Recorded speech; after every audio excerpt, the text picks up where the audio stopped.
أعوذ بالله من الشيطان الرجيم. بسم الله الرحمن الرحيم. وما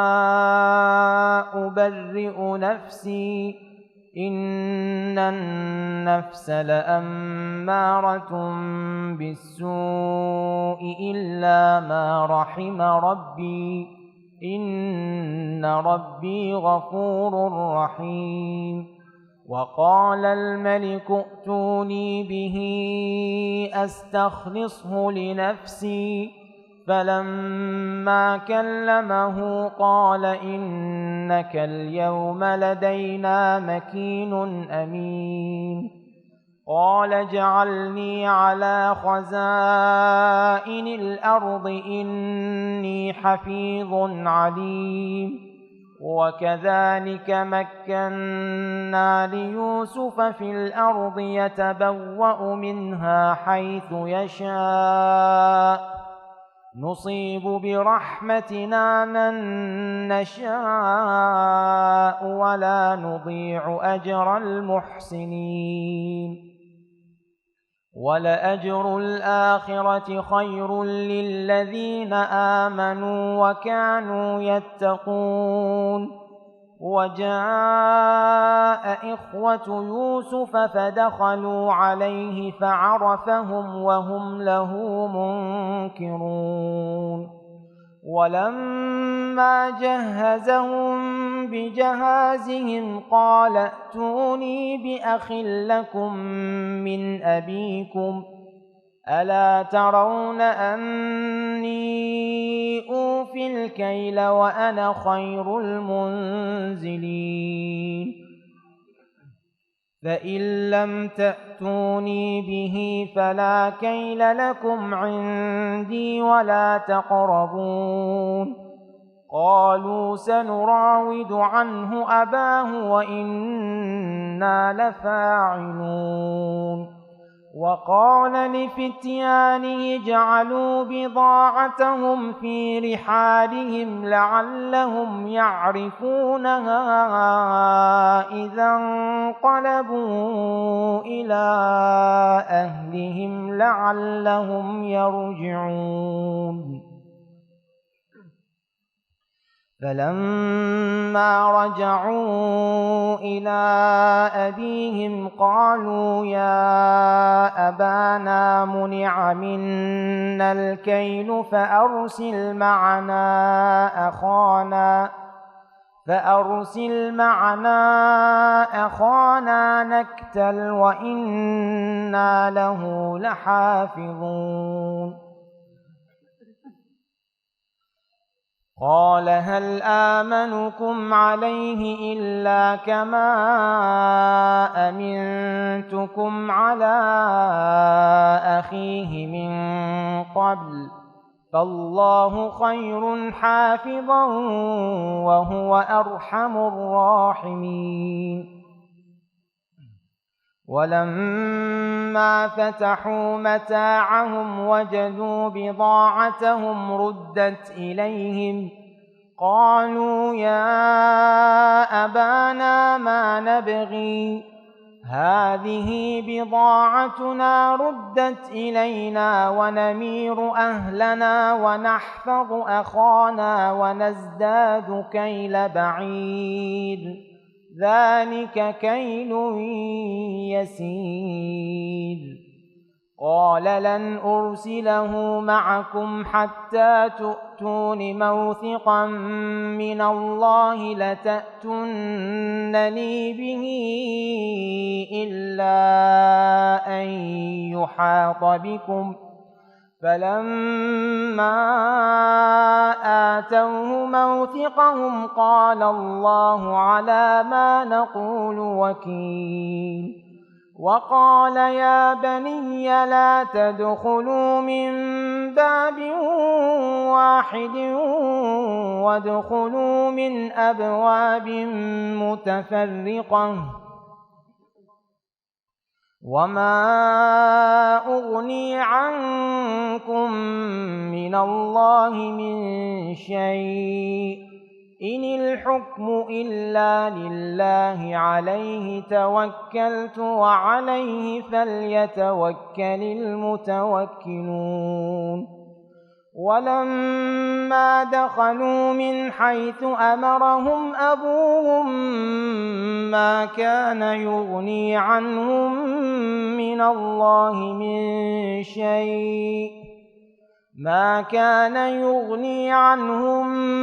من الله من شيء إلا حاجة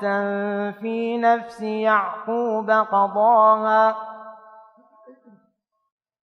وإنه لذو علم لما علمناه ولكن أكثر الناس لا يعلمون ولما دخلوا على يوسف آوى إليه أخاه قال إني أنا أخوك فلا تبتئس بما كانوا يعملون فلما جهزهم بجهازهم جعل السقاية في رحل أخيه ثم أذن مؤذن أيتها العير إنكم لسارقون قالوا وأقبلوا عليهم ماذا تفقدون قالوا نفقد صواع الملك ولمن جاء به حمل بعير وأنا به زعيم قالوا تالله لقد علمتم ما جئنا لنفسد في الأرض وما كنا سارقين قالوا فما جزاؤه إن كنتم كاذبين قالوا جزاؤه من وجد في رحله فهو جزاؤه كذلك نجزي الظالمين فبدأ بأوعيتهم قبل وعاء أخيه ثم استخرجها من وعاء أخيه كذلك كدنا ليوسف ما كان ليأخذ أخاه في دين الملك إلا أن يشاء الله نرفع درجات من نشاء وفوق كل ذي علم عليم قالوا إن يسرق فقد سرق أخ له من قبل فأسرها يوسف في نفسه ولم يبدها لهم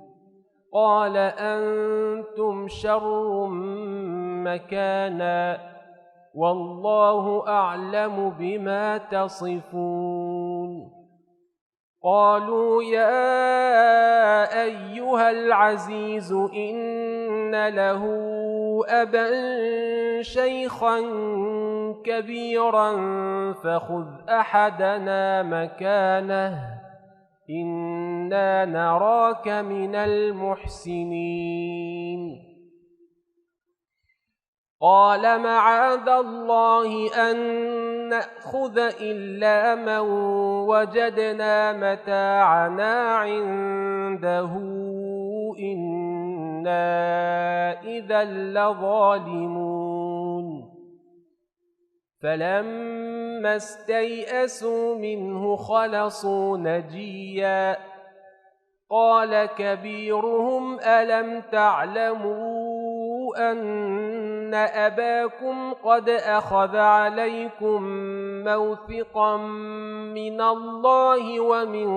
قبل ما فرطتم في يوسف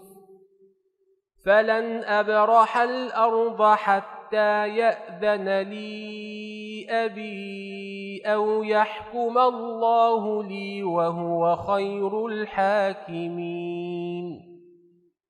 ارجعوا إلى أبيكم فقولوا يا أبانا إن ابنك سرق وما شهدنا إلا بما علمنا وما كنا للغيب حافظين واسأل القرية التي كنا فيها والعير التي أقبلنا فيها وإنا لصادقون قال بل سولت لكم أنفسكم أمرا فصبر جميل عسى الله أن يأتيني بهم جميعا إنه هو العليم الحكيم وتولى عنهم وقال يا أسفا على يوسف وابيضت عيناه من الحزن فهو كظيم قالوا تالله تفتأ تذكر يوسف حتى تكون حرضا أو تكون من الهالكين قال إنما أشكو بثي وحزني إلى الله وأعلم من الله ما لا تعلمون يا بني اذهبوا فتحسسوا من يوسف وأخيه ولا تيأسوا من روح الله إنه لا ييأس من روح الله إلا القوم الكافرون فلما دخلوا عليه قالوا يا أيها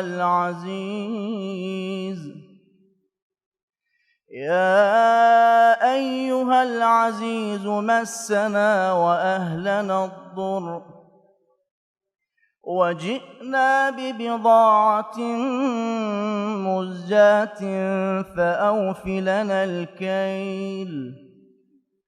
فأوف لنا الكيل وتصدق علينا إن الله يجزي المتصدقين قال هل علمتم ما فعلتم بيوسف وأخيه إذ أنتم جاهلون قالوا أئنك لأنت يوسف قال أنا يوسف وهذا أخي قد من الله علينا إنه من يتق ويصبر فإن الله لا يضيع أجر المحسنين قالوا تالله لقد آثرك الله علينا وإن كنا لخاطئين قال لا تثريب عليكم اليوم يغفر الله لكم وهو أرحم الراحمين اذهبوا بقميصي هذا فألقوه على وجه أبي يأت بصيرا وأتوني بأهلكم أجمعين ولما فصلت العير قال أبوهم إني لأجد ريح يوسف لولا أن تفندون قالوا تالله إنك إنك لفي ضلالك القديم. فلما أن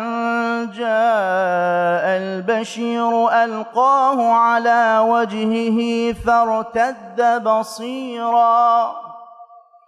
قال ألم أقل لكم إني أعلم من الله ما لا تعلمون. قالوا يا أبانا استغفر لنا ذنوبنا إنا كنا خاطئين. قال سوف أستغفر لكم ربي إنه هو الغفور الرحيم. فلما دخلوا على يوسف آوى إليه أبويه وقال ادخلوا مصر إن شاء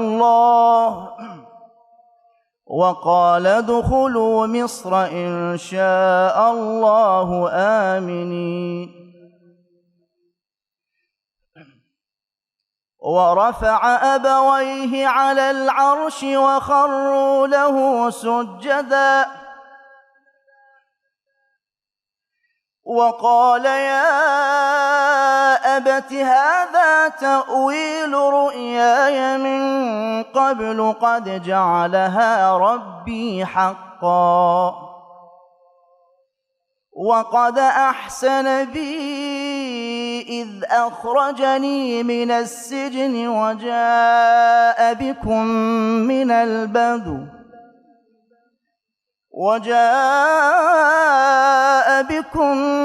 من البدو من بعد أن نزغ الشيطان بيني وبين إخوتي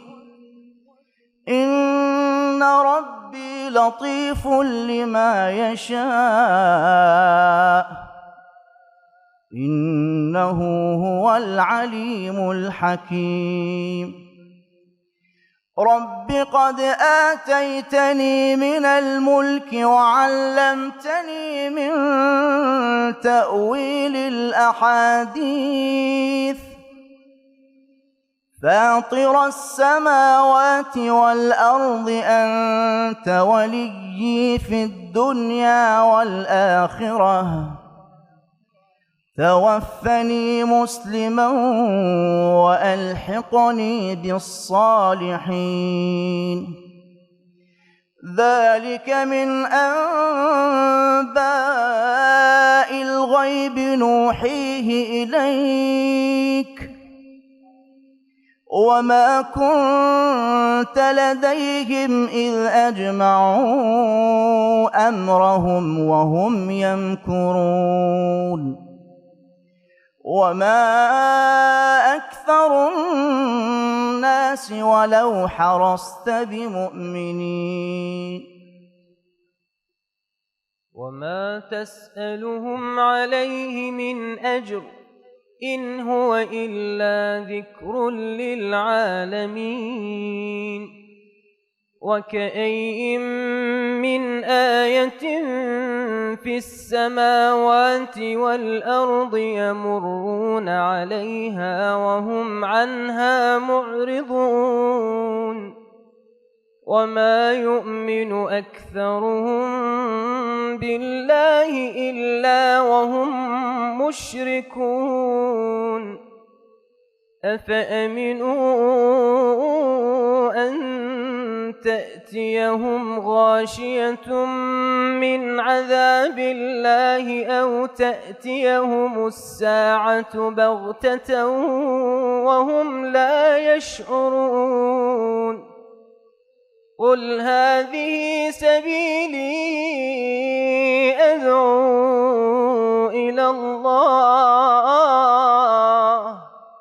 على بصيرة أنا ومن اتبعني وسبحان الله وما أنا من المشركين. وما أرسلنا من قبلك إلا رجالا نوحي إليهم من أهل القرى أفلم يسيروا في الأرض فينظروا كيف كان عاقبة الذين من قبلهم ولدار الآخرة خير للذين اتقوا أفلا تعقلون حتى إذا استيأس الرسل وظنوا أنهم قد كذبوا جاءهم نصرنا فنجي من نشاء ولا يرد بأسنا عن القوم المجرمين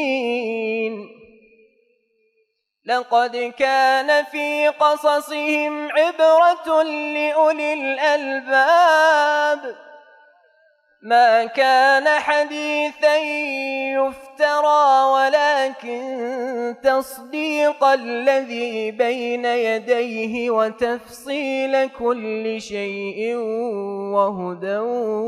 ورحمة لقوم يؤمنون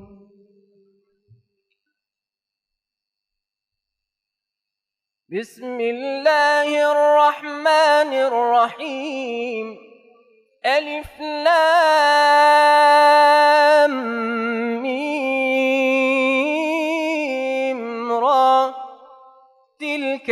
آيات الكتاب والذي أنزل إليك من ربك الحق ولكن أكثر الناس لا يؤمنون الله الذي رفع السماوات بغير عمد ترونها ثم استوى على العرش وسخر الشمس والقمر كل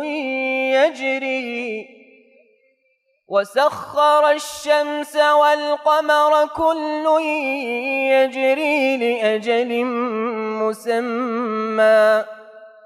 يدبر الأمر يفصل الآيات لعلكم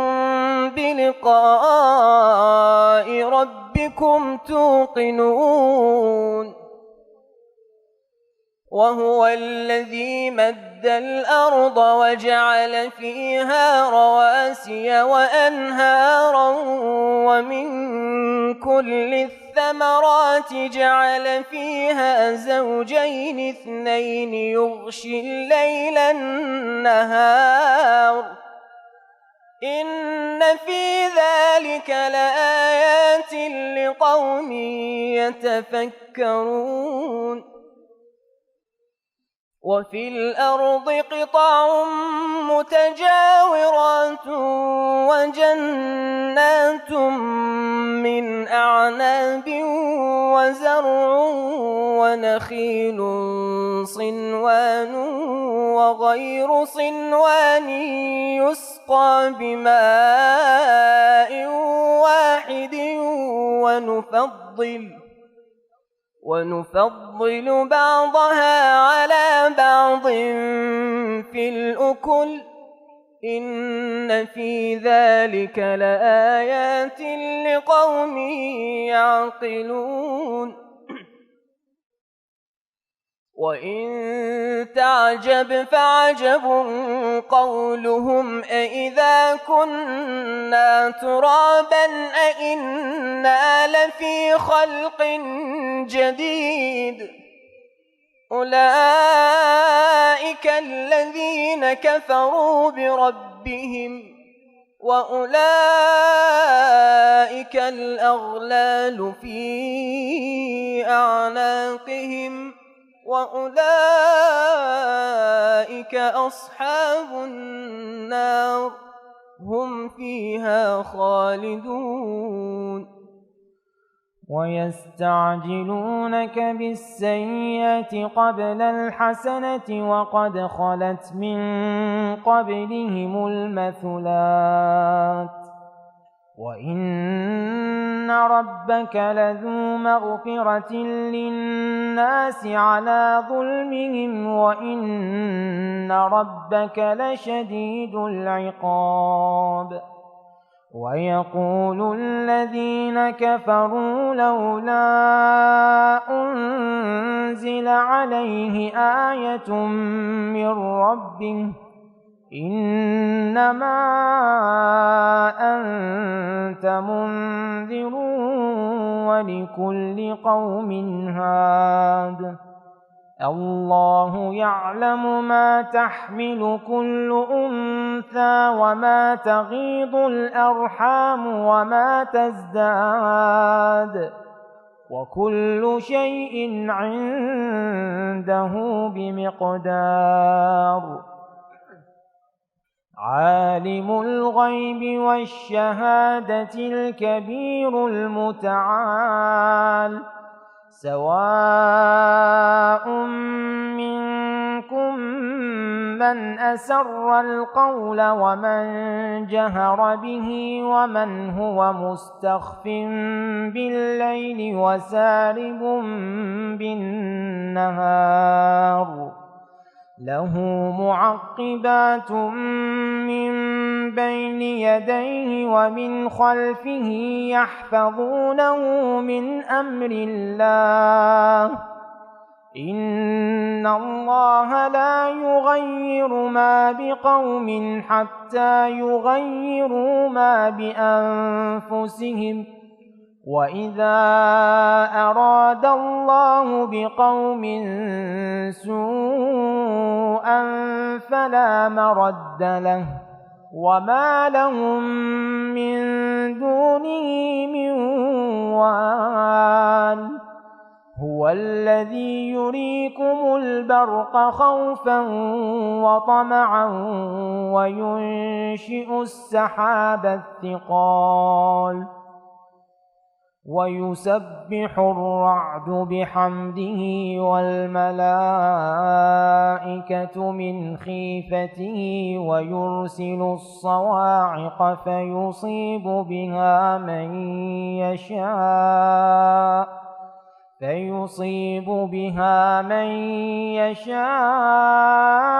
وهم يجادلون في الله وهو شديد المحال له دعوة الحق والذين يدعون من دونه لا يستجيبون لهم بشيء إلا كباسط كفيه إلى الماء ليبلغ فاه وما هو ببالغه وما دعاء الكافرين إلا في ضلال ولله يسجد من في السماوات والأرض طوعا وكرها وظلالهم بالغدو والآصال قل من رب السماوات والأرض قل الله قل أفاتخذتم من دونه أولياء لا يملكون لأنفسهم نفعا ولا ضرا قل هل يستوي الأعمى والبصير أم هل تستوي الظلمات والنور أم جعلوا لله شركاء خلقوا كخلقه فتشابه الخلق عليهم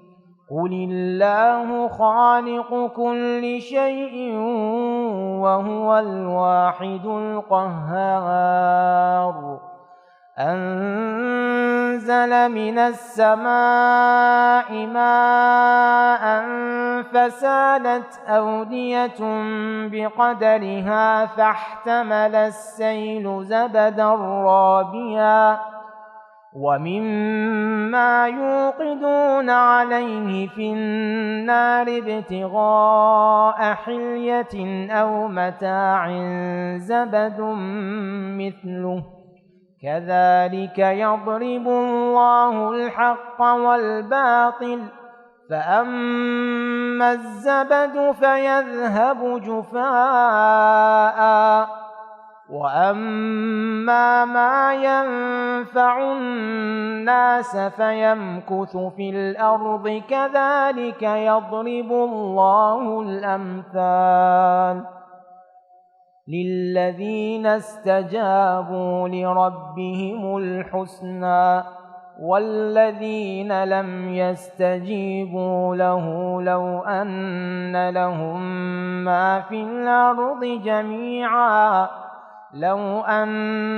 لهم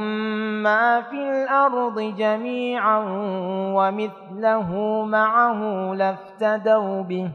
أولئك لهم سوء الحساب ومأواهم جهنم وبئس المهاد. أفمن يعلم أنما أنزل إليك من ربك الحق كمن هو أعمى إنما يتذكر أولو الألباب الذين يوفون بعهد الله ولا ينقضون الميثاق والذين يصلون ما أمر الله به أن يوصل ويخشون ربهم ويخافون سوء الحساب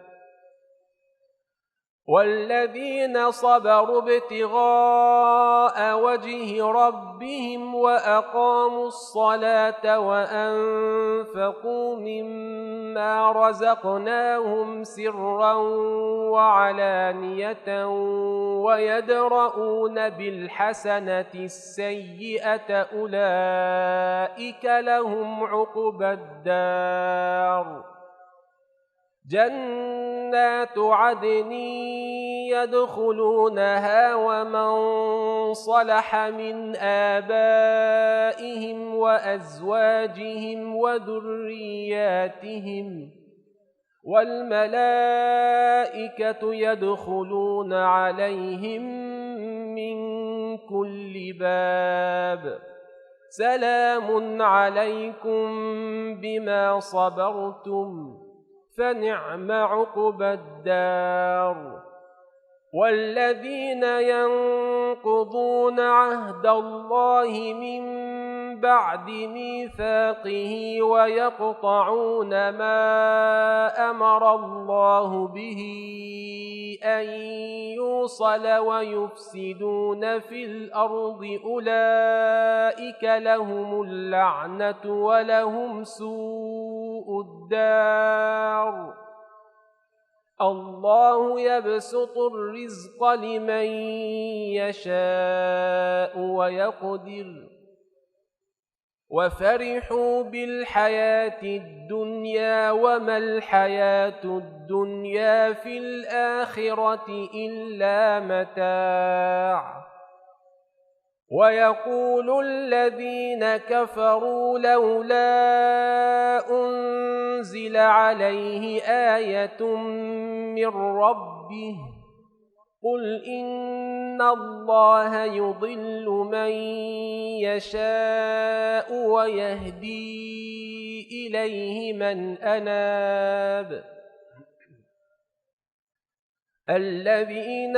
آمنوا وتطمئن قلوبهم بذكر الله ألا بذكر الله تطمئن القلوب الذين آمنوا وعملوا الصالحات طوبى لهم وحسن مآب كذلك أرسلناك في أمة قد خلت من قبلها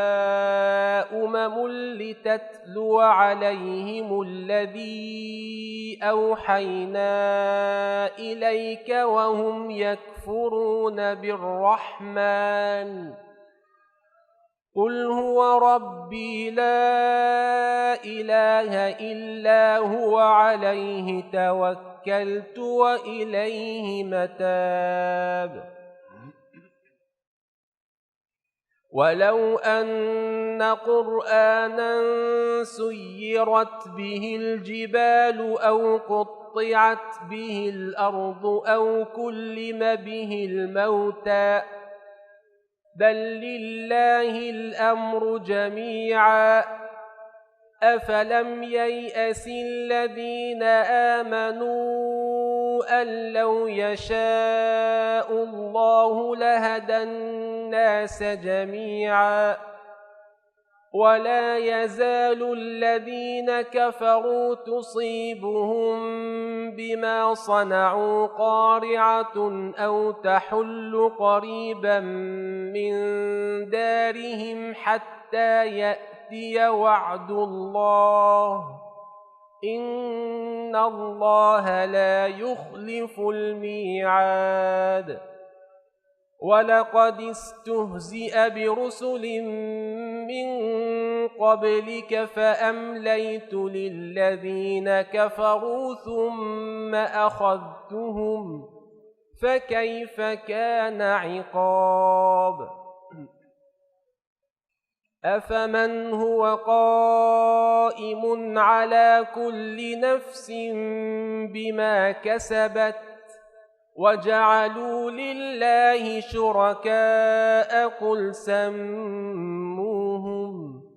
أم تنبئونه بما لا يعلم في الأرض أم بظاهر من القول بل زين للذين كفروا مكرهم وصدوا عن السبيل ومن يضلل الله فما له من هاد لهم عذاب في الحياة الدنيا ولعذاب الآخرة أشق وما لهم من الله من واق مثل الجنة التي وعد المتقون تجري من تحتها الأنهار أكلها دائم وظلها تلك عقبى الذين اتقوا وعقبى الكافرين النار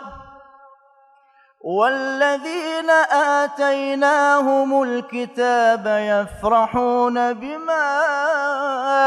أنزل إليك ومن الأحزاب من ينكر بعضه قل إنما أمرت أن أعبد الله ولا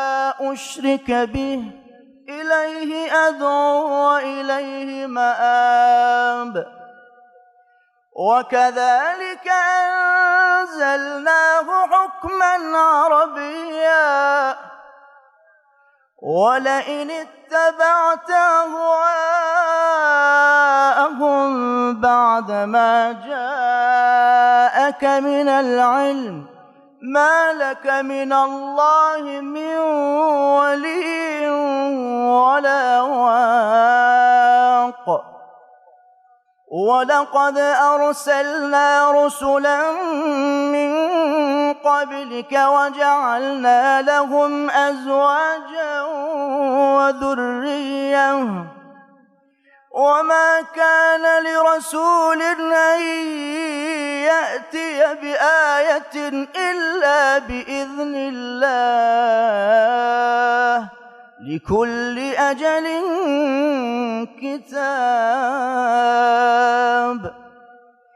يمحو الله ما يشاء ويثبت عنده أم الكتاب وإما نرينك بعض الذي نعدهم أو نتوفينك فإنما عليك البلاغ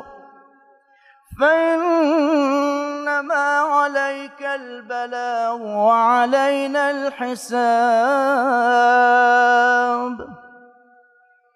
أولم يروا أنا نأتي الأرض ننقصها من أطرافها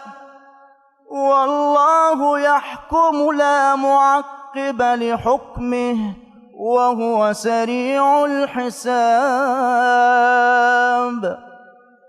وقد مكر الذين من قبلهم فلله المكر جميعا يعلم ما تكسب كل نفس وسيعلم الكفار لمن عقبى الدار ويقول الذين كفروا لست مرسلا قل كفى بالله شهيدا بيني وبينكم ومن عنده علم الكتاب بسم الله الرحمن الرحيم ألف لام را كتاب أنزلناه إليك لتخرج الناس من الظلمات إلى النور بإذن ربهم إلى صراط العزيز الحميد الله الذي له ما في السماوات وما في الأرض وويل للكافرين من عذاب شديد الذين يستحبون الحياة الدنيا على الآخرة ويصدون عن سبيل الله ويبغونها عوجا أولئك في ضلال بعيد وما أرسلنا من رسول إلا بلسان قومه ليبين لهم فيضل الله من يشاء ويهدي من يشاء وهو العزيز الحكيم ولقد أرسلنا موسى بآياتنا أن أخرج قومك من الظلمات إلى النور وذكرهم بأيام الله إن في ذلك لآيات لكل صبار شكور وإذ قال موسى لقومه اذكروا نعمة الله عليكم إذ أنجاكم من آل فرعون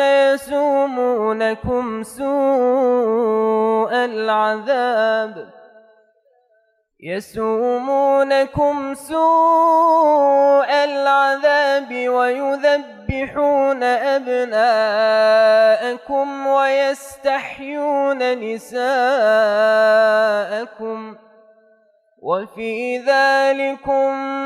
بلاء من ربكم عظيم وإذ تأذن ربكم لئن شكرتم لأزيدنكم ولئن كفرتم إن عذابي لشديد وقال موسى إن تكفروا أنتم ومن في الأرض جميعا فإن الله لغني حميد ألم يأتكم نبأ الذين من قبلكم قوم نوح وعاد وثمود والذين من بعدهم لا يعلمهم إلا الله جاءتهم رسلهم بالبينات فردوا أيديهم في أفواههم وقالوا إنا كفرنا بما أرسلتم به وإنا لفي شك مما تدعوننا إليه مريب قالت رسلهم أفي الله شك فاطر السماوات والأرض يدعوكم ليغفر لكم من ذنوبكم ويؤخركم إلى أجل مسمى قالوا إن أنتم إلا بشر مثلنا تريدون أن تصدونا عما كان يعبد آباؤنا فأتونا بسلطان مبين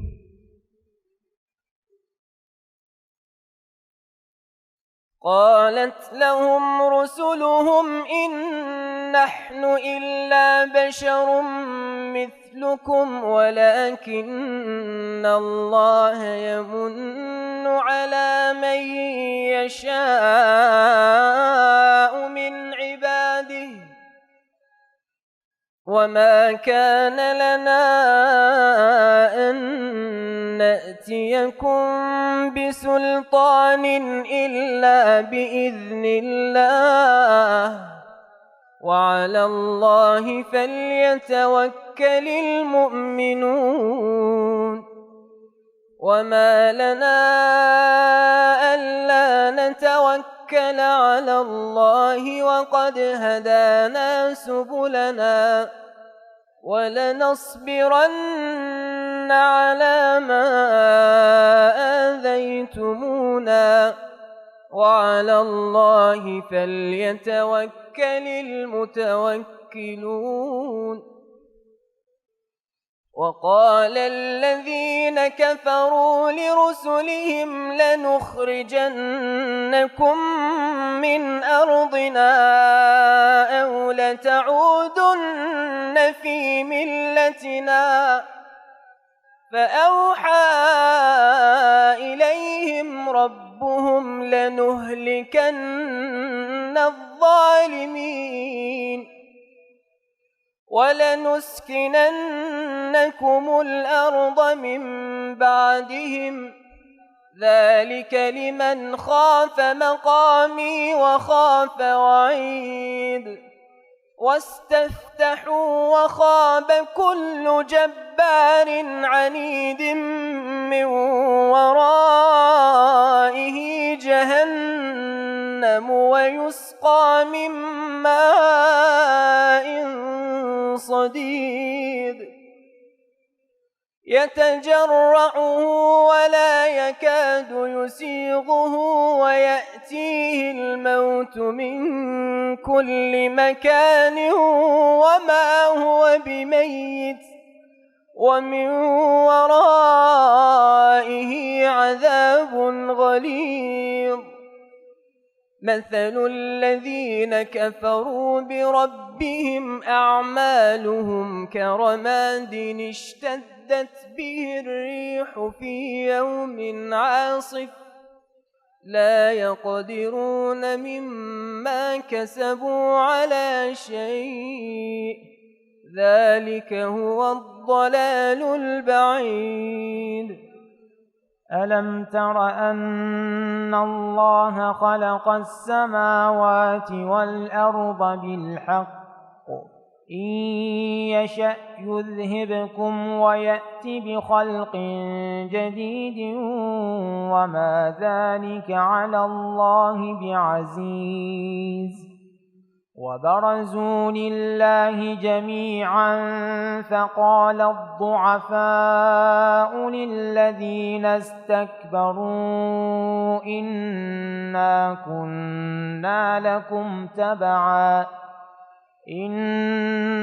كنا لكم تبعا فهل أنتم مغنون عنا من عذاب الله من شيء قالوا لو هدانا الله لهديناكم سواء علينا أجزعنا أم صبرنا ما لنا من محيص. وقال الشيطان لما قضي الأمر إن الله وعدكم وعد الحق ووعدتكم فأخلفتكم وما كان لي عليكم من سلطان إلا أن دعوتكم فاستجبتم لي فلا تلوموني ولوموا أنفسكم ما أنا بمصرخكم وما أنتم بمصرخي إني كفرت بما أشركتمون من قبل إن الظالمين لهم عذاب أليم. وأدخل الذين آمنوا وعملوا الصالحات جنات تجري من تحتها الأنهار خالدين فيها بإذن ربهم تحيتهم فيها سلام. ألم تر كيف ضرب الله مثلا كلمة طيبة كشجرة طيبة أصلها ثابت وفرعها في السماء تؤتي أكلها كل حين بإذن ربها ويضرب الله الأمثال للناس لعلهم يتذكرون. ومثل كلمة خبيثة كشجرة خبيثة اجتثت من فوق الأرض ما لها من قرار. يثبت الله الذين آمنوا بالقول الثابت في الحياة الدنيا وفي الآخرة ويضل الله الظالمين ويفعل الله ما يشاء. ألم تر إلى الذين بدلوا نعمة الله كفرا وأحلوا قومهم دار البوار جهنم يصلونها وبئس القرار. وجعلوا لله أندادا ليضلوا عن سبيله قل تمتعوا فإن مصيركم إلى النار. قل لعبادي الذين آمنوا يقيموا الصلاة وينفقوا مما رزقناهم سرا وعلانية من قبل أن يأتي يوم لا بيع فيه ولا خلال. الله الذي خلق السماوات والأرض وأنزل من السماء ماء فأخرج به من الثمرات رزقا لكم وسخر لكم الفلك لتجري في البحر بأمره وسخر لكم الأنهار وسخر لكم الشمس والقمر دائبين وسخر لكم الليل والنهار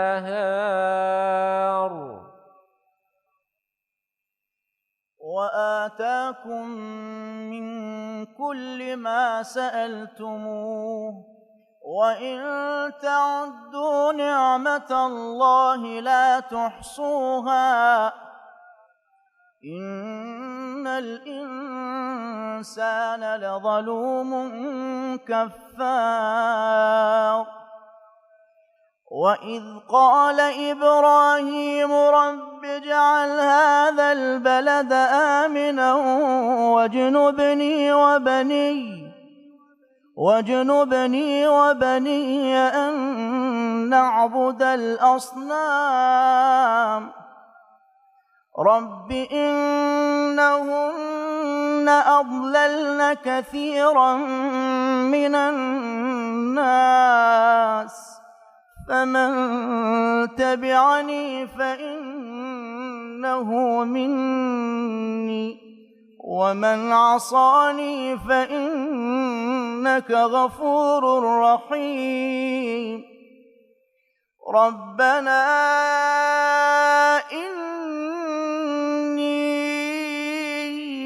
أسكنت من ذريتي بواد غير ذي زرع عند بيتك المحرم ربنا ليقيموا الصلاة فاجعل أفئدة من الناس تهوي إليهم وارزقهم من الثمرات لعلهم يشكرون. ربنا إنك تعلم ما نخفي وما نعلن وما يخفى على الله من شيء في الأرض ولا في السماء. الحمد لله الذي وهب لي على الكبر إسماعيل وإسحاق إن ربي لسميع الدعاء. رب اجعلني مقيم الصلاة ومن ذريتي ربنا وتقبل دعاء. ربنا اغفر لي ولوالدي وللمؤمنين يوم يقوم الحساب. ولا تحسبن الله غافلا عما يعمل الظالمون إنما يؤخرهم ليوم تشخص فيه الأبصار. مهطعين مقنعي رؤوسهم لا يرتد إليهم طرفهم وأفئدتهم هواء. وأنذر الناس يوم يأتيهم العذاب فيقول الذين ظلموا ربنا أخرنا إلى أجل قريب نجب دعوتك ونتبع الرسل أولم تكونوا أقسمتم من قبل ما لكم من زوال وسكنتم في مساكن الذين ظلموا أنفسهم وتبين لكم كيف فعلنا بهم وضربنا لكم الأمثال وقد مكروا مكرهم وعند الله مكرهم وإن كان مكرهم لتزول منه الجبال فلا تحسبن الله مخلف وعده رسله إن الله عزيز ذو انتقام يوم تبدل الأرض غير الأرض والسماوات وبرزوا لله الواحد القهار وترى المجرمين يومئذ مقرنين في الأصفاد سرابيلهم من قطران وتغشى وجوههم النار ليجزي الله كل نفس ما كسبت إن الله سريع الحساب هذا بلاغ للناس ولينذروا به وليعلموا أنما هو إله واحد وليذكر أولو الألباب صدق الله العلي العظيم اللهم صل وسلم وزد وبارك على رسول الله وآله الأطهار على رسول